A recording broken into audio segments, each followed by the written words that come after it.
આ વિડીયો પસંદ આવે તો લાઈક અને શેર કરો. જો સબસ્ક્રાઇબ ન કર્યું હોય તો જરૂર સબસ્ક્રાઇબ કરો અને બેલ આઇકોન દબાવો. હવે એક ક્લિપ તો મારી પાસે ક્યાંક હતી, હું તમે ઉતાવળા માણા શું કરે ને એ તમને મારે બતાવું તું જડે ને તો હું તમને બતાવું. હા જો તમે હવે આ ભાઈ હાલ્યો આવે છે ને, એક ઉતાવળો માણ આવીને કે લાય મારે ખંભે બેસી જા, હું તને લઈ જાઉં હાલીનો. એટલે કામ ઉતાવળમાંય બગડે અને ટાઢામાંય પણ બગડે. અટાણે તો કોમ્પિટિશનનો જમાનો, ધીરા ધીરા કરવા રહ્યો તો અહીંયા સમય વયો જાય બહાર. અટાણે તો એકદમ સાવધાન રહેવું પડે. જે સમયે જે કરવું ઘટે એ સમયે કરી લેવું પડે. એમ ખબર પડે કે આ નવો એરિયો છે ને અહીંયા કોઈ કરિયાણાની દુકાન હજી છે ને, ધબ દેખાની નાખી દેવી જોઈએ. પછી 10 દુકાનો થઈ જાય પછી તમને એમ થાય કાંઈ કરિયાણાને કરું પછી હરખી હાલે. આ તો તાત્કાલિક કામ કરવું પડે. આ તો કોમ્પિટિશનનો જમાનો. એટલે આ બહુ સરસ વાત કરી છે. અને એક વાત કરી, શ્રાદ્ધમ પિતૃભ્યો ન દદાતિ દૈવતાની ન ચાર્ષતિ સુહૃત મિત્રમ ન લભતે તમાહુર્મૂઢ ચેતસમ. જે પિતૃઓનું શ્રાદ્ધ નથી કરતા, એ મારી ઓલી આપો તો સ્ક્રિપ્ટ ઓલી હતી ને, આપો. પિતૃઓનું શ્રાદ્ધ નથી કરતા, દેવતાઓનું પૂજન નથી કરતા અને સુહૃદ મિત્ર જે હોય એને કોઈ કામમાં આવતા નથી, તો આ બધા મૂર્ખ છે. પિતૃઓને શ્રાદ્ધ નથી કરતા. પિતૃઓ હોય, આપણી હિન્દુ પરંપરા છે એટલે એમાં શ્રાદ્ધ કરવું. શ્રાદ્ધમ પિતૃભ્યો ન દદાતિ દૈવતાની ન ચાર્ચતી. જે ઈશ્વરની પૂજા નથી કરતા એ બધા મૂર્ખ છે, એવું વિદુરજી બોલે છે.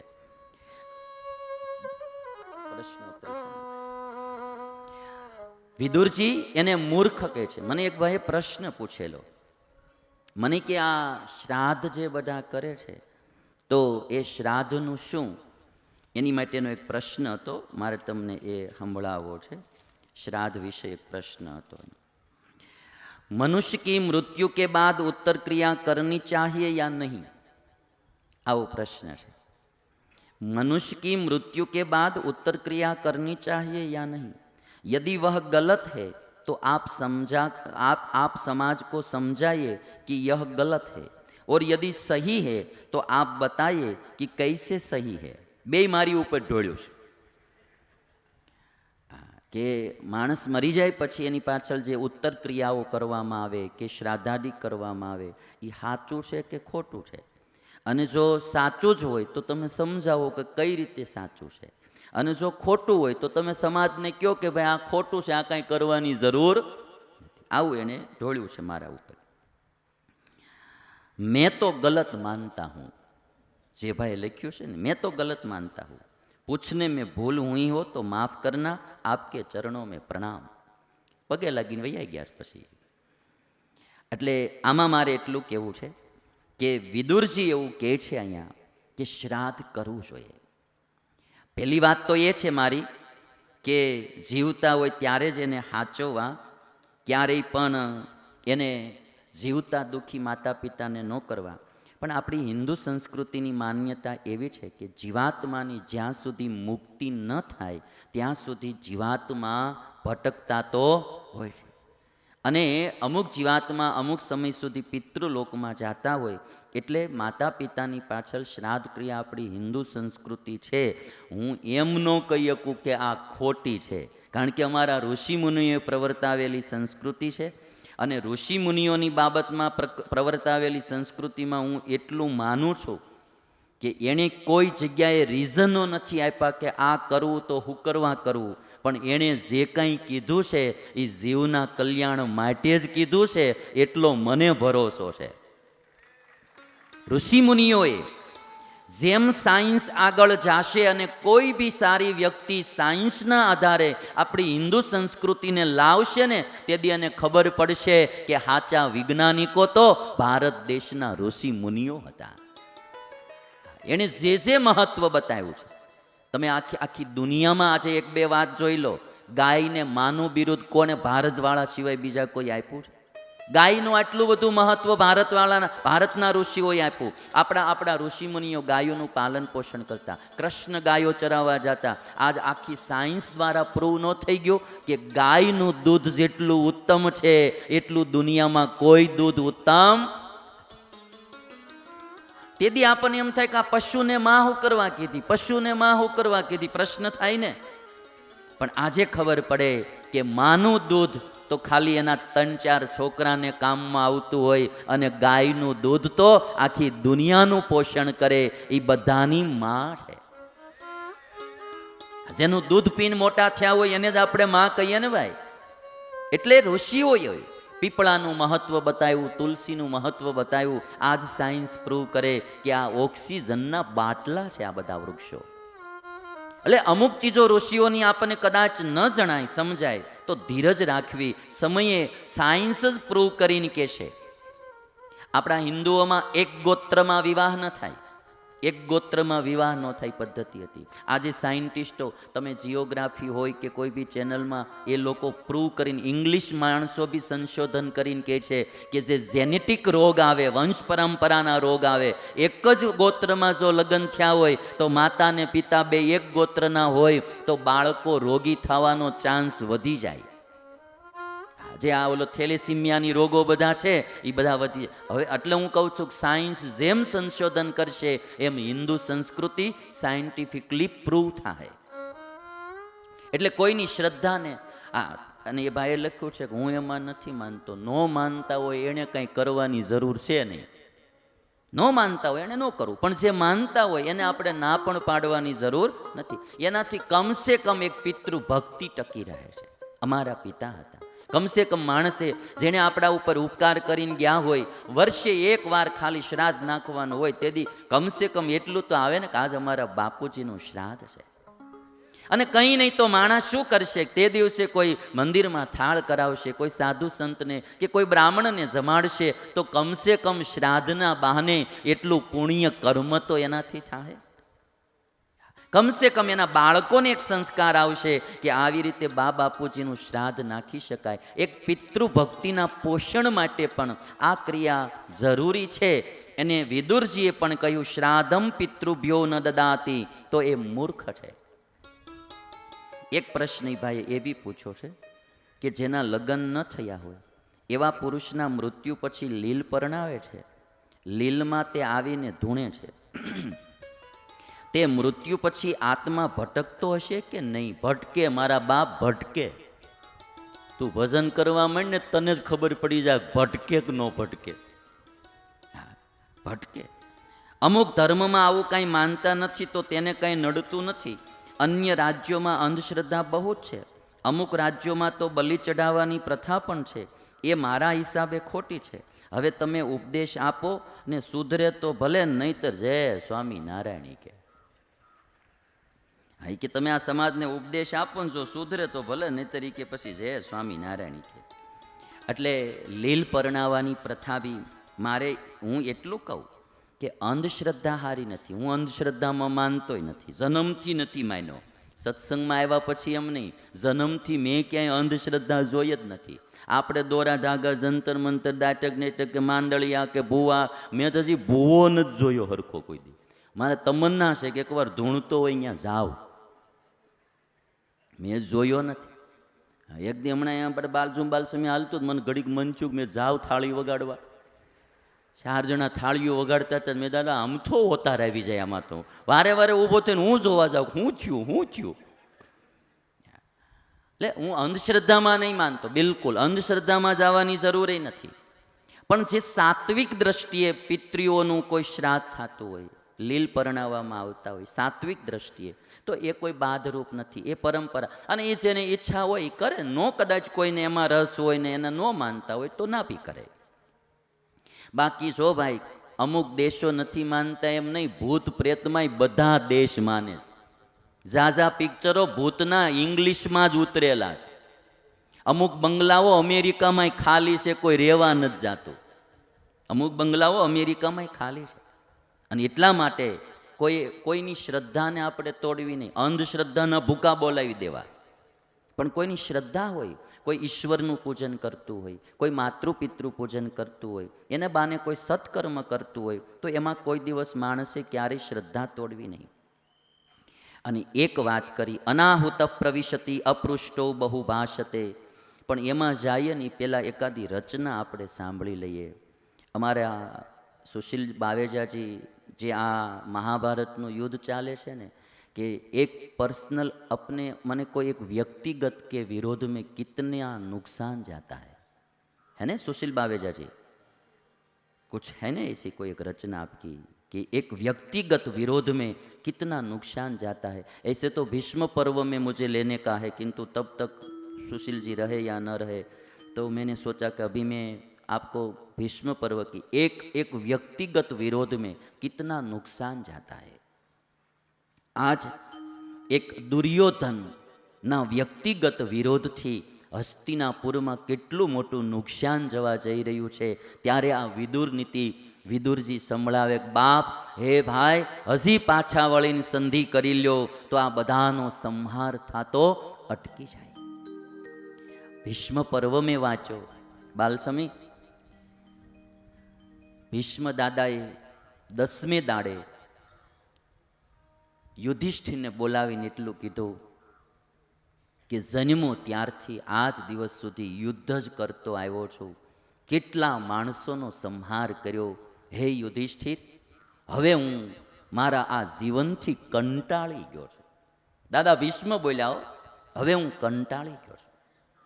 મારા પિતાએ મને વરદાન દીધું છે કે તારું ઈચ્છા મૃત્યુ થશે, તું જ્યારે ઈચ્છીશ ત્યારે મૃત્યુ થશે, પણ છતાંય હવે મને જીવવાની કોઈ ઈચ્છા નથી. હું હવે થાકી ગયો છું અને એટલા માટે હવે હું આજ્ઞા આપું છું કે હે યુધિષ્ઠિર, હવે તમે મને મૃત્યુ મારું આવે ને એવું કરો તો હું તમારા ઉપર બહુ રાજી થઈશ. આવી વાત કર્યો તો હું બહુ રાજી થઈશ. એટલે આ આપસ વિરોધમાં ઘણીવાર બહુ મોટું નુકસાન જાતું હોય ત્યારે માણસે થોડો વિચાર કરવો. મારે એટલા માટે કહેવું છે, ક્યારેક પતિ પત્નીના વિરોધમાં કુટુંબને બહુ મોટું નુકસાન જાતું હોય, ક્યારેક સાસુ વહુના વિરોધમાં પણ બહુ મોટું નુકસાન જાતું હોય. એ હું હમણાં તમને પછી સંભળાવીશ. પણ એ જે વિરોધમાં બહુ મોટું બધાનો વિનાશ થતો હોય, સુખ શાંતિ હરાતા હોય, તો આપણે આ મહાભારતની કથા સાંભળી. મહાભારતની કથા એ ઘરમાં શાંતિ કરવા માટેની કથા છે ભાઈ. વ્યાસ ભગવાને આને 5મા વેદની, ભાગવત ગમે એટલો ઉત્તમ ગ્રંથ ગણાય પણ એને કોઈ વેદની ઉપમા નથી આપી. મહાભારતને વેદની ઉપમા આપવામાં આવી. પંચમ વેદ એટલે મહાભારત. આપણે કારણે આપણું આખું ઘર અશાંતિમય થતું હોય, આખા ઘર દુઃખમય થતું હોય, તો એવા પર્સનલ વિરોધોને છોડીને પણ ઘર શાંતિમય રીતે જીવે એવો પ્રયાસ કરવો. અને ખાસ કરીને સાસુ વહુઓમાં બહુ ઝઘડાને કારણે ઘણા પતિઓની બિચારાની પોઝિશન બહુ દુઃખમય હોય. આપસના વિરોધો છોડી ઘરમાં શાંતિ થાય.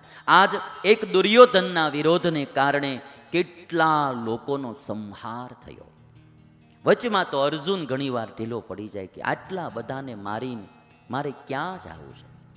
આપણું આખું ઘર દુઃખી આપણે લઈને થતું હોય તો આપણા સ્વભાવને સુધારવો જોઈએ.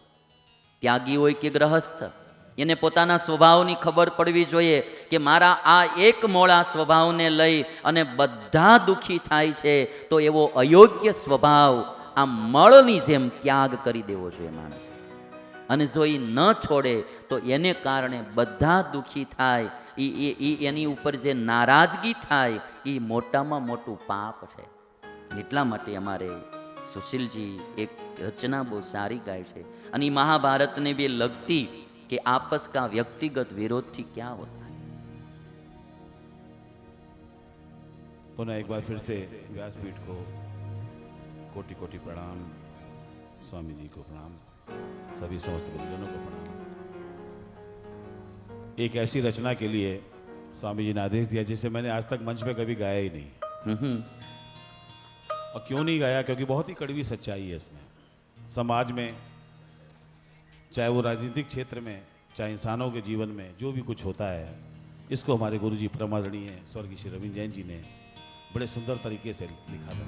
हम्म, तो रामायण सीरियल का वो ये भजन है, ये वो रचना है जो बहुत बड़ा संदेश है अपने आप में, हमें समझने की जरूरत है। आप दृश्य की कल्पना करें, युद्ध भूमि का वो दृश्य जब कुंभकर्ण का वध होता है तो रावण अपने सेनापति से कहता कि मेरे भाई का शव राज के सम्मान के साथ लाया जाए और राज के सम्मान के साथ मेरे भाई की अंत्येष्टि की जाए, अंतिम संस्कार किया जाए। यही हमारे गुरु परमादरणीय रविंद्र जैन जी का कहना था कि वो राजा का भाई था या वो राजा का पुत्र था, इसलिए राज के सम्मान के साथ उसका अंतिम संस्कार। मगर इस राजा ने, इस रावण ने उस आम सेना के लिए नहीं सोचा जिसने राजा के एक इशारे में अपना सब कुछ न्यौछावर कर दिया। ये तब भी होता था, आज भी होता है। बहुत बड़ा संदेश है और बहुत बड़ी कड़वी सच्चाई है। मैं आज पुनः एक बार स्वामी जी ने मुझे मौका दिया, मैं बहुत बहुत अंदर से आभार उनका व्यक्त करता हूँ और अपने गुरुदेव को याद करते हूँ, क्योंकि ये रचना वो ही गाते थे, किसी की हिम्मत नहीं थी। जब रिकॉर्डिंग हो रही थी तो कोई गा ही नहीं पाया था। तब मैं बहुत छोटा था, मेरी हिम्मत नहीं थी, मैं सीख रहा था उनसे। लेकिन मैं कुछ प्रयास में अगर कोई गलती हो जाए तो क्षमा। सिर्फ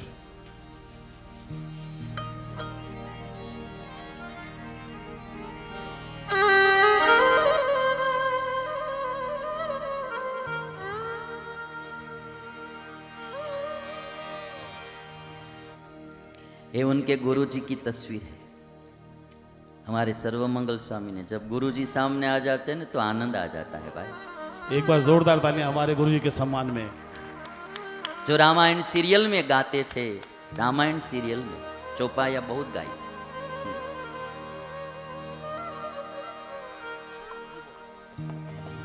कितनी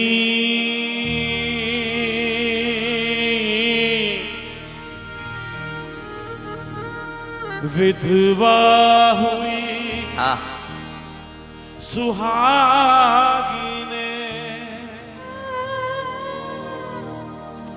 और अनाथ परिवार,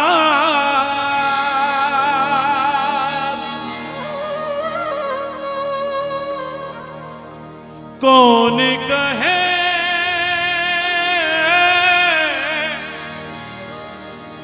इसको नगर, ये तो है शमशान।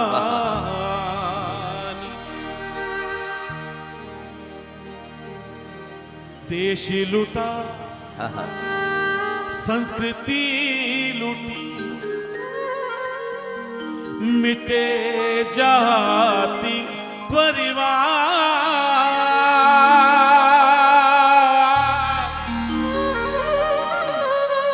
उन सब का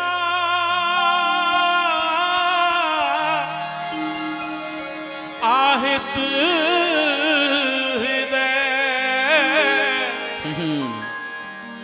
रो रो करे पुकार।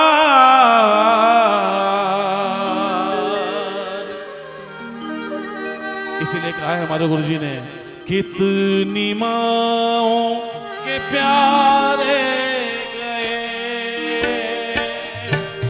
कितनी आंखों के तारे गए,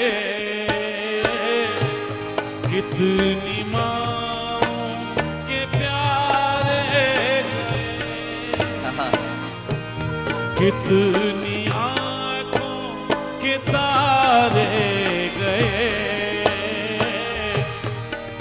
व्यक्तिगत शत्रुता के लिए कितने निर्दोष मारे गए, कितने निर्दोष मारे गए।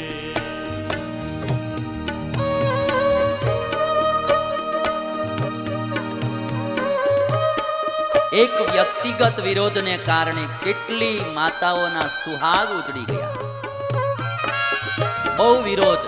આપણે તો આપણા ઘર માટે જોવાનું છે કે આપણા ઘરમાં આપણા વિરોધને કારણે કોઈ દુખી થતું હોય તો એ વિરોધ બંધ કરી દેવા।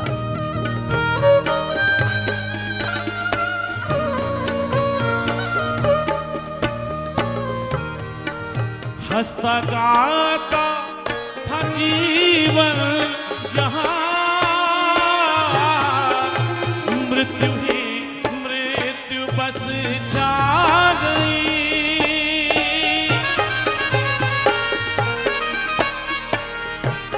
हंसता गाता था जीवन जहां, मृत्यु ही मृत्यु बस छा गई। भूख रण भूमि की ना मिटी, ये नगर ही नगर खा गई। ये नगर ही नगर खा गई।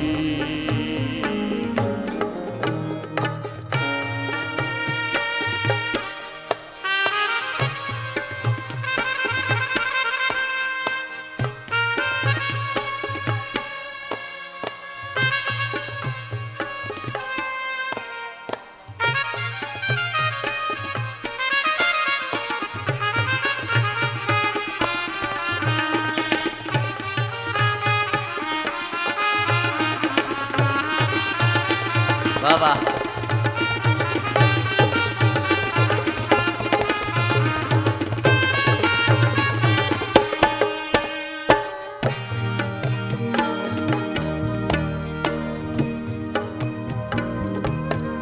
और याद कीजिए युद्ध भूमि का वो दृश्य,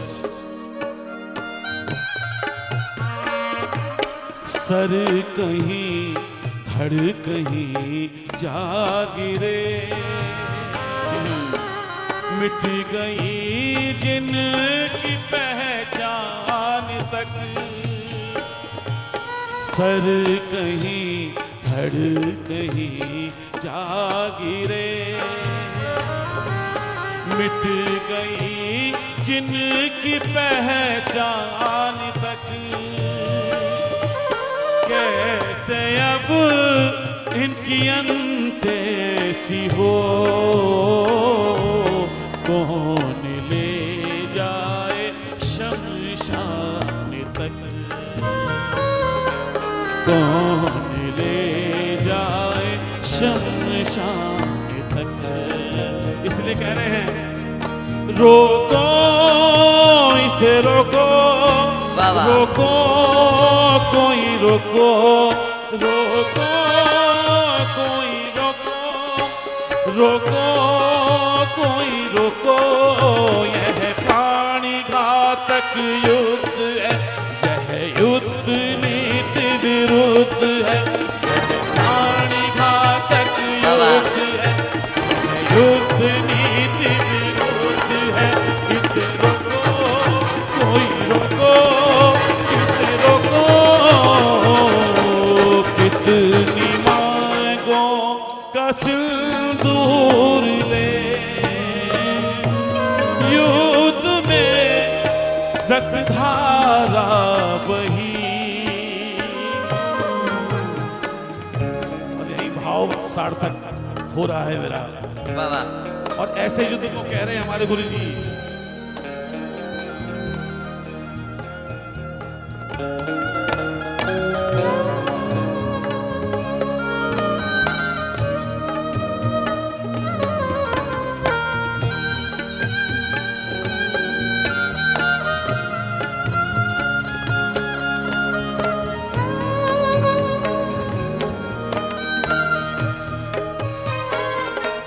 कितनी मांगों का सिंदूर ले, इसमें शत्रुधारा बही। जिस युद्ध का कुछ भी कारण नहीं, उसका परिणाम होगा यही। उसका परिणाम होगा यही। उसका परिणाम होगा यही। उसका परिणाम होगा यही।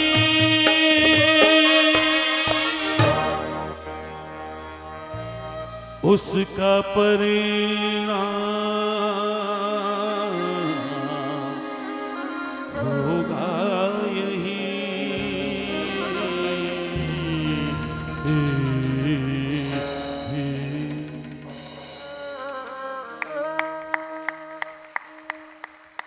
आइए सुशील जी आइए। आज जो रामायण सीरियल में गाई गई रचना ये आज हमको सुशील जी बहुत भाव से प्यार से सुना रहे हैं। एक केवल हम सब लोगों को प्रसन्न करने के लिए आए हैं। एक बार तालियों से उनको भी हम बधाई देंगे।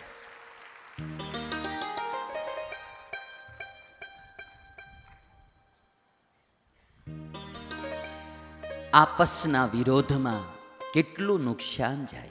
જો તમને આ વિડીયો પસંદ આવે તો લાઈક કરો, નીચે કોમેન્ટ બોક્સમાં તમારા વિચાર લખી મોકલો। સાથે સાથે આ વિડીયો તમારા મિત્રોને ફેસબુક, વોટ્સએપમાં શેર કરવાનું ભૂલતા નહીં અને વધુ વિડીયો માટે અમારી આ ચેનલને સબસ્ક્રાઇબ કરી બેલ આઇકોન જરૂર ઓન કરજો।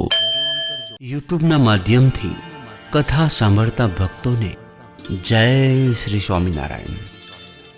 માનવ કલ્યાણ માટે જીવન સમર્પિત કરનાર પરમ પૂજ્ય સત્શ્રી, જેમની અમૃતવાણીથી કેટલાય લોકો વ્યસનમુક્ત થયા છે, કેટલાય પરિવારોમાં એકતા વધી છે, સમાજમાં પ્રભુ ભક્તિ, દેશભક્તિ, ગુરુ ભક્તિ, માતૃપિતૃ ભક્તિનો સંચાર થયો છે। આવી સમાજના કલ્યાણરૂપ કથાના પ્રચાર પ્રસાર માટે તમારા જન્મદિવસ, મેરેજ એનિવર્સરી, પુણ્યતિથિ અથવા કોઈ પણ દિવસે ડોનેશન આપી આ પુણ્ય કાર્યના સહભાગી બનીએ। યથાશક્તિ ડોનેશન આપવા માટે સંપર્ક 990444 17000। જય શ્રી સ્વામિનારાયણ।